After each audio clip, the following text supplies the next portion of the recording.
নিরামিষ দিনে সবারই একটু স্পেশাল কিছু রান্না করতে ইচ্ছে করে, কিন্তু সময় স্বল্পতার কারণে সবসময় তা হয়ে ওঠে না। তাই আজকে আমি তোমাদের সাথে দুধ পটলের একদম সহজ কিন্তু দুর্দান্ত স্বাদের একটি রেসিপি শেয়ার করব। পটলটা একবার যদি এভাবে রান্না করো, বারবার শুধু এভাবেই খেতে ইচ্ছে করবে। আর এটা যেকোনো খাবারের সাথেই খেতে অসাধারণ লাগে। আশা করছি এই রেসিপিটা তোমাদের ভীষণ পছন্দ হবে। তো ফ্রেন্ডস, আমি তৃপ্তি, আর তোমরা দেখছো তৃপ্তির রসুই ঘর। তাহলে চলো আর দেরি না করে শুরু করে দিই। প্রথমেই তরকারিটি রান্না করার জন্য আমি এখানে হাফ কেজি থেকে একটু বেশি পটল নিয়েছি। পটলটা তোমাদের প্রয়োজন অনুযায়ী নিয়ে নিবে। এখন একটি ছুরি দিয়ে পটলের দুই দিকে একটু একটু কেটে ফেলে দিব। এতে করে পটলগুলো ছুলতে সুবিধা হবে।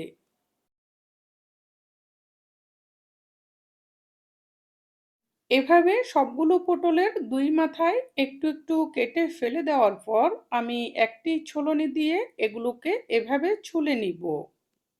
তোমরা চাইলে এগুলোকে বটি দিয়েও ছুলে নিতে পারো। আর আমি চামড়াটাকে দেখো একটু একটু রেখে পটলগুলোকে ছুলে নিচ্ছি। এতে করে পটলগুলো রান্না করার পর এগুলো চুপসে যাবে না। সবগুলো পটল ছোলা হয়ে গেলে আমি ছুরির মাথা দিয়ে পটলগুলোকে মাঝখান থেকে একটু করে কেটে দিব। এতে করে রান্না করার সময় তেল মশলাগুলো পটলের ভিতরে ভালোভাবে ঢুকবে। তোমরা চাইলে পটলটাকে শুধু শুধুও রান্না করতে পারবে। আমি পটলের তরকারির স্বাদটাকে বাড়িয়ে দেওয়ার জন্য এখানে 3টি আলু দিব। আলুগুলো মাঝারি সাইজের নিয়েছি। এগুলোর চামড়াটা ছুলে নিয়েছি। এখন ছুরি দিয়ে এরকম লম্বা লম্বা করে একটু মোটা করে টুকরা করে নিব। তোমরা তোমাদের পছন্দ অনুযায়ী শেপে এগুলোকে টুকরা করতে পারবে, তবে এভাবে দিলেই খেতে সবচেয়ে বেশি মজা লাগে। তোমরা হয়তো ভাবতে পারো এত মোটা করে আলু দিলে এগুলো সহজে সেদ্ধ হবে না, তবে রান্নার প্রসেস দেখলেই বুঝতে পারবে এগুলো কতটা নরম হয়ে যাবে। এখন এগুলোকে সরিয়ে রাখবো আর একটি বাটিতে কিছু মশলা গুলিয়ে নিব।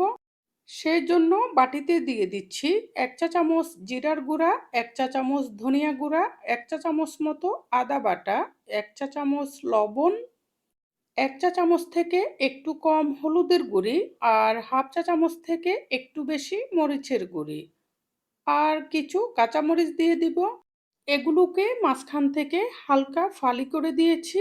এখন অল্প করে জল দিয়ে এই মশলাগুলোকে গুলিয়ে রাখবো।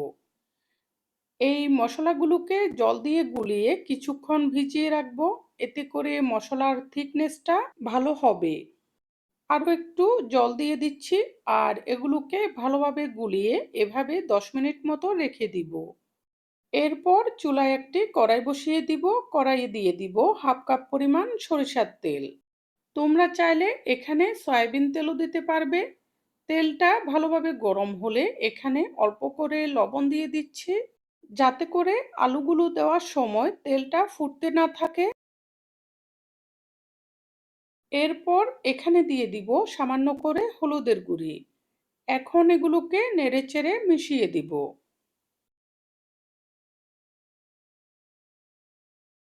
মেশানো হয়ে গেলে এগুলোকে ঢাকনা দিয়ে দিব। ঢাকনা দিয়ে দিয়েই এই আলুগুলোকে ভাজতে থাকবো। এ পর্যায়ে চুলার আগুনটি মিডিয়াম থেকেও কমিয়ে রাখবো। এতে করে আলুগুলো খুব সুন্দরভাবে ভাজি হয়ে যাবে। উপরে হালকা লাল মতো হয়ে ভেতরে কিছুটা নরম হয়ে যাবে। এভাবে ঢাকনা দিয়ে ভাজলে আলুগুলো খুব তাড়াতাড়ি ভাজি হয়ে যাবে। তবে 2-3 বার ঢাকনাটি তুলে এগুলোকে নেড়ে দিব, না হলে নিচে পুড়ে যাবে। এভাবে কিছুক্ষণ ভেজে নেওয়ার পর দেখো এগুলো হালকা লালচা মতো ভাজি হয়ে গেছে। এ পর্যায়ে পটলগুলো দিয়ে দিব। এরপর সামান্য করে আরও একটু হলুদের গুঁড়ি দিয়ে দিব। এখন এগুলোকে একসাথে কিছুক্ষণ ভাজতে থাকবো। এগুলোকেও 2-3 বার ঢাকনাটি তুলে নেড়ে দিব, যাতে করে নিচে পুড়ে না যায়। ভাজতে ভাজতে এ পর্যায়ে আমি তোমাদের কাছে একটি রিকোয়েস্ট রাখছি।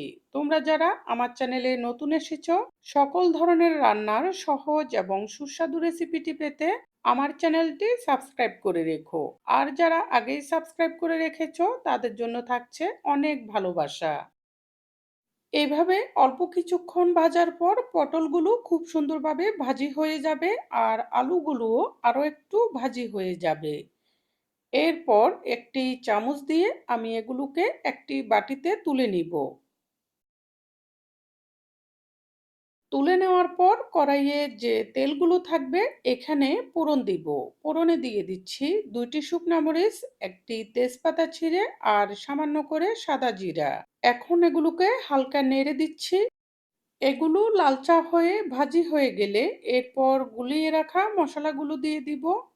মশলার বাটিটি ধুয়ে অল্প করে জল দিয়ে দিচ্ছি। এখন এই মশলাগুলোকে নেড়ে নেড়ে কষিয়ে নিব। মশলাটাকে ভালোভাবে কষিয়ে নিব যতক্ষণ না পর্যন্ত তেলটা উপরে উঠে আসে। কারণ মশলাটাকে ভালোভাবে কষানোর উপরেই কিন্তু তরকারির স্বাদটা বেশিরভাগটাই নির্ভর করে। এভাবে কষাতে কষাতে যখন তেলটা ছেড়ে দিবে এ পর্যায়ে এখানে আমি 1 মগ পরিমাণ দুধ দিয়ে দিচ্ছি। এরপর দিয়ে দিব 1 চা চামচ পরিমাণ চিনি। এই চিনিটা দিলে তরকারির স্বাদটা পরিপূর্ণ হবে। অবশ্যই চিনিটা দিতে চেষ্টা করবে আর স্বাদ অনুযায়ী দিবে। চিনি দেওয়ার পর নেড়ে এগুলোকে মিশিয়ে দিয়ে এরপর ভেজে রাখা আলু এবং পটলগুলো দিয়ে দিব।